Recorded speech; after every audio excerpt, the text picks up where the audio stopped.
Hello student, my self Kavita Yadav, SS teacher, Suraj school, Mahendragarh. बेटा, आज हमारा टॉपिक होगा क्लास 9th का सिविक्स का चैप्टर 4 इलेक्टोरल पॉलिटिक्स। इस लेसन में हम हमारे देश में जो इलेक्शन होते हैं वो कैसे होते हैं, कैसे हम अपने रिप्रेजेंटेटिव को चुनते हैं, एमपीज और एमएलएस को चुनते हैं। इसके लिए सबसे पहले हमें एक एग्जांपल लेना पड़ेगा कि इलेक्शन में होता क्या है, कैसे क्या होता है। इसके लिए हम हरियाणा का सबसे पहले हरियाणा का एग्जाम्पल लेंगे। हरियाणा में 1987 में स्टेट असेंबली इलेक्शन होने थे।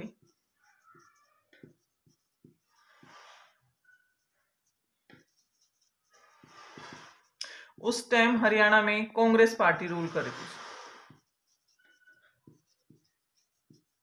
और इसके जो अपोजिशन में जो पार्टी थी या अपोजिशन में जो लीडर था चौधरी देवीलाल चौधरी देवीलाल थे।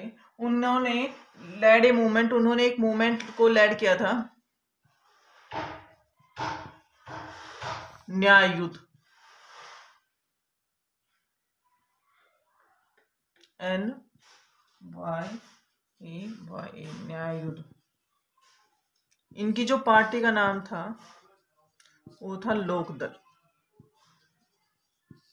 ये अपोजिशन में थे। इन्होंने अपने जब इलेक्शन हुआ 1987 में इलेक्शन का टाइम आया तो उन्होंने अपना प्रोपगेंडा किया,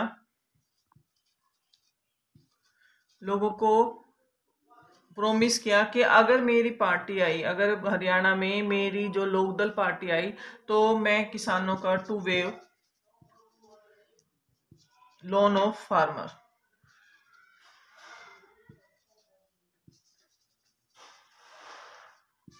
अब इसके इस सारे लोगों का जो अट्रैक्शन था वो इस चीज पर आ गया कि अगर देवीलाल को हम वोट देंगे, इसकी लोकदल पार्टी को वोट देंगे, इसकी सरकार आ गई तो हमारे लोन माफ हो जाएंगे। इलेक्शन हुआ। इलेक्शन में हमारे हरियाणा में जो स्टेट असेंबली की सीटें हैं वो 90 है।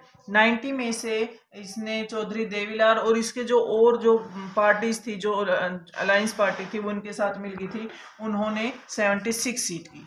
लोकदल अकेली ने ही इसमें 60 सीट ले ली थी और मेजोरिटी के साथ ये सरकार बन गई।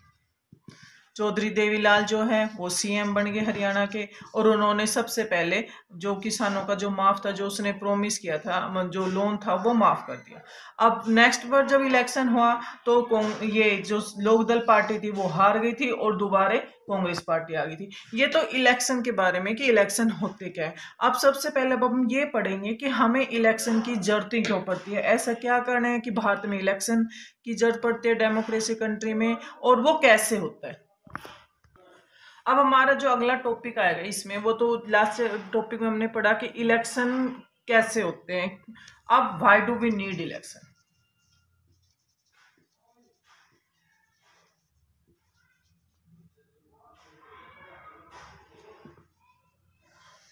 जितनी भी डेमोक्रेटिक कंट्री है उन सब में इलेक्शन होता है।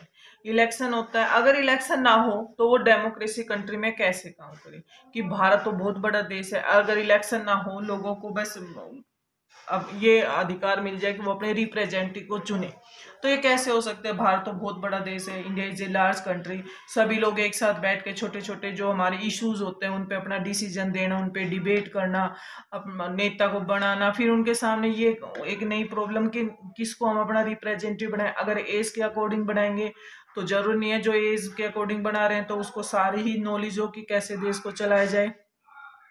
ये भी नहीं है कि उनको भाई हम अपनी एजुकेशन के अकॉर्डिंग बनाए। तो why do we need election में सबसे पहले आएगा कि हमें इलेक्शन की जरूरत क्यों होती है। A rule of the people is possible without a rule of the people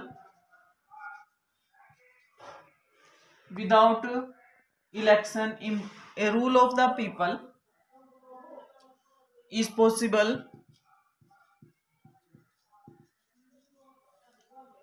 without any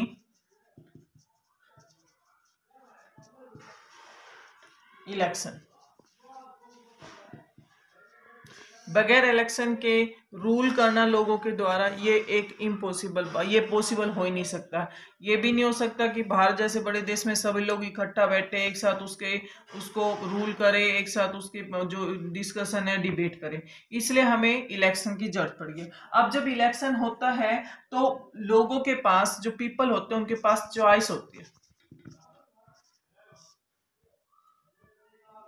election the voter make many choice. In an election,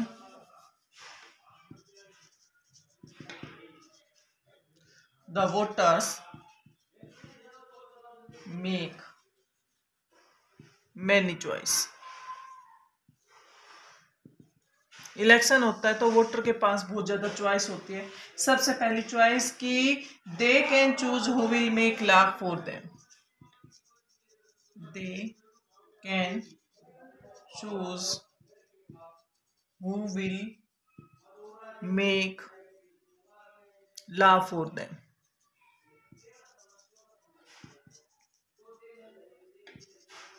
Number 2, they can choose who will form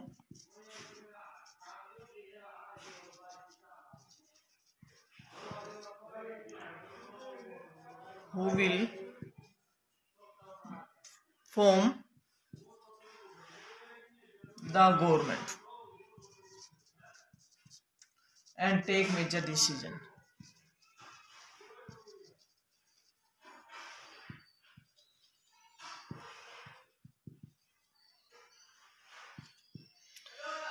Number 3, they can choose the party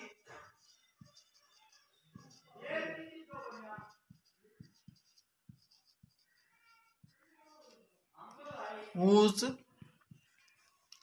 policies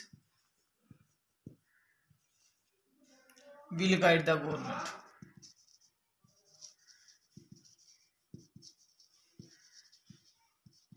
अब देखो कि हमें election की जरूरत क्यों होती है। Election की जरूरत क्यों होती है? इलेक्शन से जो वोटर्स है उसके पास बहुत ज्यादा चॉइस है। अगर इलेक्शन ना हो तो लोग, वोटर्स के पास चॉइस नहीं होती। In an election the voter make many choice. First, सबसे पहले उसके पास क्या चाहिए? They can choose who will make law for them. ये उन लोगों को चूज करते हैं जो उनके लिए ला बनाएंगे। उसके बाद they can choose who will form the government. ये उन लोगों को अपना रिप्रेजेंटेटिव बनाएंगे, उस लोगों को इलेक्ट करेंगे जो उनके लिए सरकार बनाएंगे। एंड टेक मेजर डिसीजन, और जो उनके हित में, जो उनके फेवर में जो डिसीजन होगा वो लेंगे। दे कैन चूज पार्टी, वो उस पार्टी को चूज करेंगे whose policy will guide the government. उस पार्टी को वोट देते हैं कि जो इसकी पॉलिसी हमारे गवर्नमेंट को चलाने में हेल्प करेगी। ये तो था हमारा why do we need election. अब हम स्टार्ट करेंगे कि what make an election democracy. What makes an election democracy.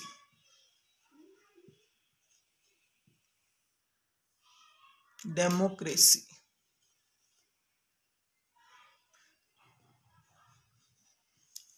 कि इलेक्शन जो है वो एक डेमोक्रेटिक कंट्री में क्या क्या करता है, इलेक्शन से क्या क्या होता है।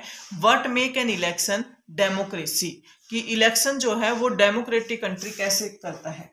इसमें सबसे पहले जब इलेक्शन होगा डेमोक्रेटिक कंट्री में, जब इलेक्शन होता है तो सबसे पहले क्या होता है कि हर आदमी के को, इलेक्शन का मतलब ही यही होता है कि जो वोटर है अबाउट यूनिवर्सल फ्रांसिस में जितने भी वोटर्स हैं सबको वोट डालने का मतलब one vote one equal value.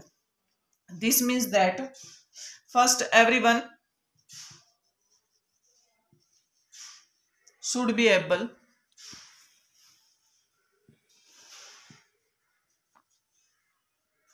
to choose। This means that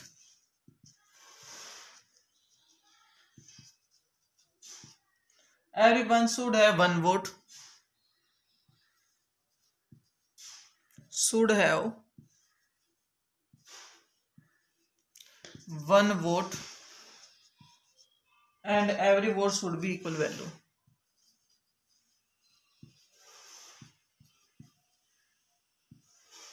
should be equal value। सबसे पहले कि इलेक्शन जो है वो डेमोक्रेटिक कंट्री में अगर इलेक्शन होता है तो सबसे पहले क्या होता है कि सभी को everyone should be able to choose.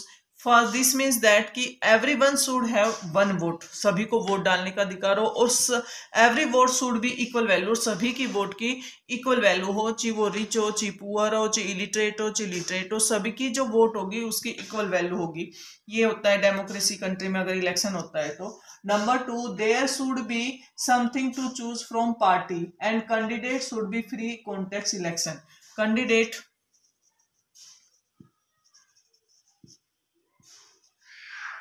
should be free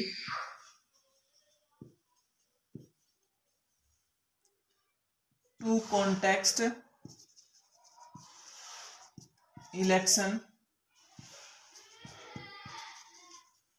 and should offer real choice.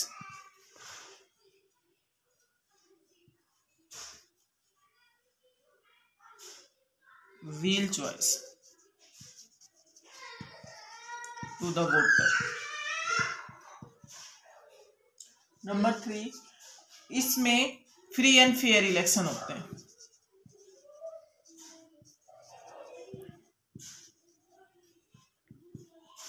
Democracy country में इलेक्शन होते हैं तो वो फ्री एंड फेयर होने चाहिए, सभी को वोट डालने का अधिकार चाहिए, सबकी वोट की इक्वल वैल्यू होनी चाहिए, कैंडिडेट के पास और जो वोटर्स हैं उनके पास अपने चॉइस होनी चाहिए कि वो किस पार्टी को हम वोट दें, किसको नहीं, किस कैंडिडेट को हम वोट दें, किसको नहीं।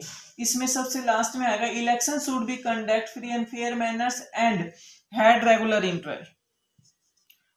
Election held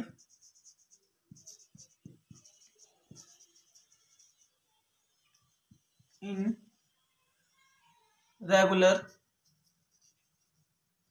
interval.